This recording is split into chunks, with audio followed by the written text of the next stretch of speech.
Hello বন্ধুরা, আজকে তোমাদের সাথে আরেকটা লং কুর্তি যেটা আমি বানিয়েছি আমার জন্য সেটা তোমাদের সাথে শেয়ার করছি।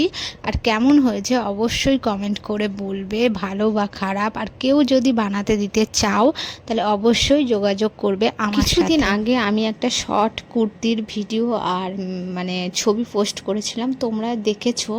ওটা ছিল প্যান্টের পিস আর এটা ছিল চুড়িদারের পিস। তো আমি ওটা শর্ট বানিয়েছি আর এটা লং বানিয়েছি। আর এটার গলাটা আমি গোল রেখেছি, অনেকটা একই রকম বাট একটু ডিফারেন্স আর কি। আর পেছনে গলার পেছনটা রেখেছি তোমার চৌকো, আর লটকান দিয়েছি, আর হাতাটা ফুল হাতা করেছি কারণ আমার ফুল হাতা খুব ভালো লাগে। আমি শর্ট হাতা খুবই কম পরি না। করতে গেলে একটা জিনিস তোমরা নিশ্চয়ই খেয়াল করেছো, আমি ব্যাক সাইডে লটকানগুলোতে লেস দিয়েছি, খুব সুন্দর লাগছিল। আর সত্যি কথা বলতে তোমরা ভিডিওতে কতটুকু বুঝতে পারছো আমি জানি না, সামনাসামনি কুর্তিটা খুবই সুন্দর হয়েছে। যাই হোক, আজকে এইটুকুই। সবাই ভালো থেকো, সুস্থ থেকো, টাটা।